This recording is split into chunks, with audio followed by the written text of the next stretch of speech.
حادثة الطجاجة نورة حصلت تاني في ليبيا مع المطربة المشهورة صاحبة أغنية سهرانة طول الليل هالة شعبان، اللي بسببها وقفت عن الغناء لمدة 8 سنوات. والسنين دي كانت عهد بينها وبينهم لما سابوها تمشي من غير ما حد يأذيها، وقالوا لها شرطنا إنك ما تغنيش ومحدش يسمع صوتك خالص 8 عقود من الزمن.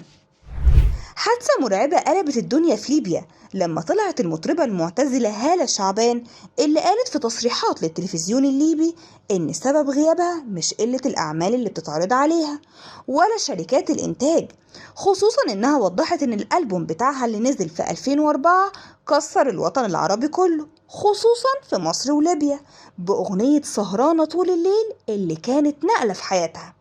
تفاصيل الحادثة المرعبة بتبدأ لما جه تليفون المطربة هالة شعبان من سيدة بتطلب منها إحياء حفل زفاف بنتها، لكن هالة اعتذرت منها بسبب عدم تمكنها من الحضور لأنه يوم أجازتها، إلى إن الست ألحت عليها وقالت إن بنتها من أشد معجبيها وهي مستعدة لإلغاء الفرح لو ما حضرتش.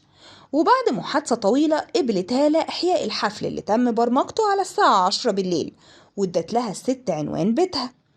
ما كانتش هالة مرتاحة للحفلة وكان بيجيلها شعور إنها ما تروحش الفرح ده، وفكرت في إلغاء الحفلة إلا إنها وعدت الست وأشفقت على بنتها، فأخدت فرقتها متجهة لعنوان البيت. ولما وصلت هالة وفرقتها اتفاجئوا من اللي شافوه، كان المنزل فخم زي قصر ملكي بتملأه الأنوار والزينة، وكان مليان بالضيوف، فاستقبلهم والد العروس وهو فرحان.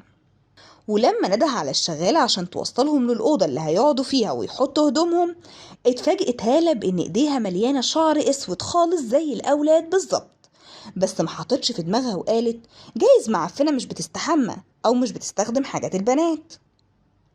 وعلى طول أول ما دخلت القصر لقت بنت صغيرة بترقص، وفجأة اتجمدت في مكانها وقالت للي جنبها بصي رجلها رجلين معيز. وأول ما بصت قعدت تصوت جامد، وهنا النور قطع عليهم وباب القصر اتقفل ومش عارفين يخرجوا منه نهائي.